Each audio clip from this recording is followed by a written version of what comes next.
नमस्कार दोस्तों, स्वागत है आपका हमारे इस चैनल बायोग्राफी मतलब बाह में, जहां हम आपके लिए लाते हैं अनगिनत बायोग्राफीज और लाइफ स्टोरीज।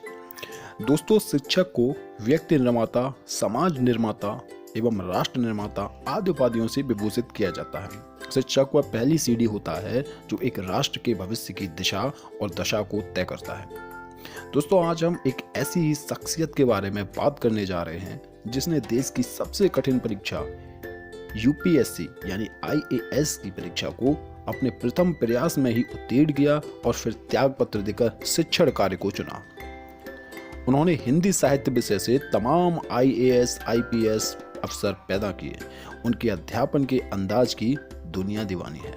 दोस्तों, आज हम बात करने वाले हैं दृष्टि द विजन संस्थान के संस्थापक डॉक्टर विकास दिव्यकीर्ति सर की। दोस्तों, हमारी इस कहानी के नायक की कहानी शुरू होती है वर्ष 1976 में हरियाणा से, जब दिव्यकीर्ति सर का जन्म हुआ।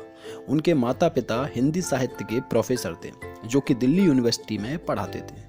बचपन से ही अपने माता पिता से हिंदी साहित्य का विशेष ज्ञान पाकर दिव्यकीर्ति सर का हिंदी साहित्य के लिए रुझान और ज्ञान दोनों बढ़ते गए। वे बचपन से ही मेधावी छात्र रहे हैं। वे हमेशा क्लास के टॉपर्स में से एक होते थे। उन्होंने अपनी प्रारंभिक शिक्षा सरस्वती शिशु मंदिर से कंप्लीट की। तत्पश्चात उन्होंने उच्च शिक्षा हेतु दिल्ली विश्वविद्यालय में दाखिला लिया, जहां से उन्होंने इतिहास विषय से बीए किया। इसके बाद उन्होंने इतिहास को बदलकर हिंदी साहित्य से एमए, एमफिल और पीएचडी पूरी की। उन्होंने सोशियोलॉजी से भी एमए की उपाधि प्राप्त की। उन्होंने लॉ की भी पढ़ाई की, जिसमें उन्होंने एलएलबी किया है। विकास दिव्यकीर्ति सर यूजीसी नेट भी क्वालिफाई कर चुके हैं।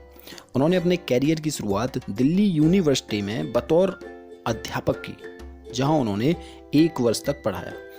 लेकिन फिर उन्होंने देखा कि उनके अधिकतर दोस्त यूपीएससी की तैयारी कर रहे हैं। दोस्तों के कहने पर उन्होंने भी शौक बस यूपीएससी की तैयारी शुरू कर दी।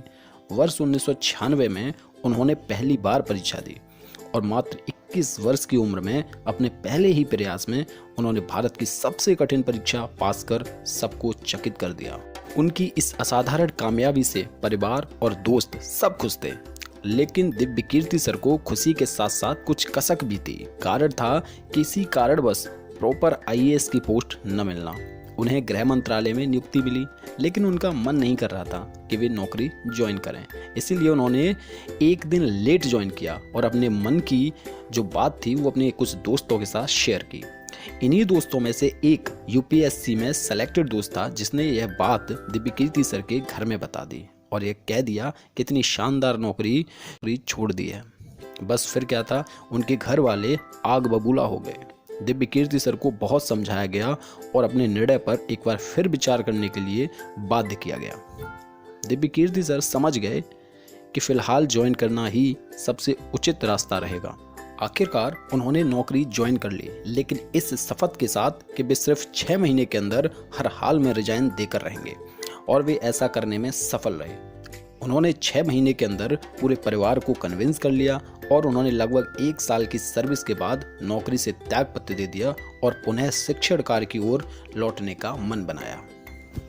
आईएएस की नौकरी छोड़ने के बाद उनका पूरा फोकस शिक्षण कार्य पर ही था, क्योंकि यह उन्हें सुकून देता था, दिल लगता था उनका यहाँ। हालांकि वह पहले से ही दिल्ली यूनिवर्सिटी में पढ़ा रहे थे, लेकिन देखा देखी यूपीएससी की तरफ चले गए। वह आईएएस की जॉब से रिजाइन देकर अगले दिन ही दिल्ली यूनिवर्सिटी में इंटरव्यू के लिए जा पहुंचे, लेकिन वहां उनसे रिलीविंग लेटर मांगा गया, जिसके बारे में विकास दिव्यकीर्ति सर को जानकारी ही नहीं थी कि ऐसी भी कोई चीज होती है। अब उन्होंने रिलीविंग लेटर के लिए गृह मंत्रालय संपर्क किया, लेकिन उन्होंने धीरे धीरे करके पूरे 20 महीने लगा दिए। इन 20 महीनों की बेरोजगारी का जो परिणाम निकला वह भविष्य के लिए बहुत ही सुखद रहा। यह परिणाम था दृष्टि आईएएस इंस्टीट्यूट की स्थापना।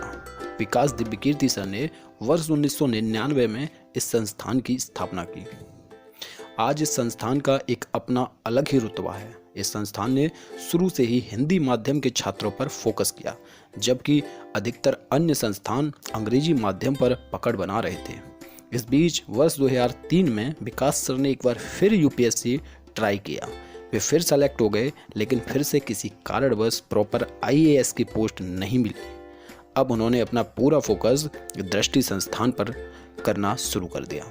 धीरे धीरे दृष्टि संस्थान ऊंचाइयों की ओर बढ़ने लगा। डॉक्टर विकास दिव्यकीर्ति सर के नेतृत्व में दृष्टि की पराकाष्ठा देखने को मिली वर्ष 2008 में, जब उनकी एक स्टूडेंट किरण कौशल ने हिंदी साहित्य विषय से पूरे भारतवर्ष में तीसरी रैंक हासिल करके इतिहास रच दिया। न सिर्फ उस समय बल्कि आज भी यह किसी हिंदी माध्यम के छात्र का सर्वोत्तम प्रदर्शन है।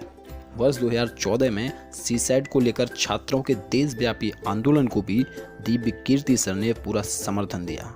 कई बार उन्हें समाचार चैनलों पर छात्र हित में डिबेट करते देखा गया। दिल्ली के टॉप टैक्स पेयर इंस्टीट्यूट्स की श्रेणी में दृष्टि टॉप 5 में स्थान रखती है। आज दृष्टि 600 से अधिक परिवारों का खर्च चला रहा है। दृष्टि के 2 यूट्यूब चैनल हैं जिन पर मिलियंस सब्सक्राइबर्स हैं, जहां दिव्यकीर्ति सर एवं उनकी टीम फ्री में छात्रों के लिए वीडियो लेक्चर प्रोवाइड करते हैं। दिव्यकीर्ति सर हमेशा समाज के लिए बढ़ चढ़कर कुछ न कुछ करते रहते हैं। जैसे वैश्विक कोरोना महामारी के दौरान उन्होंने 51 लाख रुपए दान दिए। दोस्तों, आपको ये जानकर हैरानी होगी कि हिंदी साहित्य से सफल होने वाले छात्रों में अधिकतर दृष्टि के ही छात्र होते हैं। दिव्यकीर्ति सर की विशेष रुचि जिन विषयों में रही वे थे हिंदी साहित्य, राज्य व्यवस्था, एथिक्स और समसामयिकी।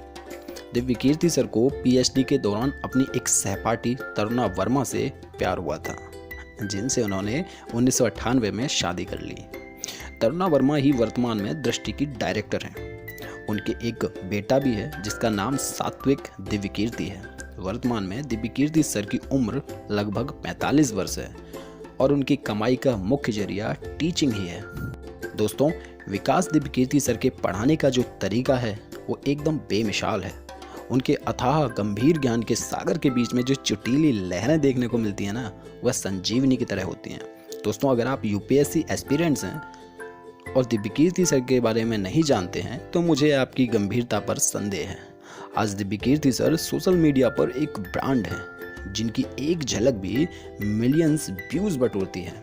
दोस्तों, अगर आपको विकास दिव्यकीर्ति सर के पढ़ाने का अंदाज देखना है तो एक बार यूट्यूब पर ऐसे ही भ्रमण कर लीजिए, कहीं ना कहीं आपको उनकी वीडियो मिल ही जाएगी।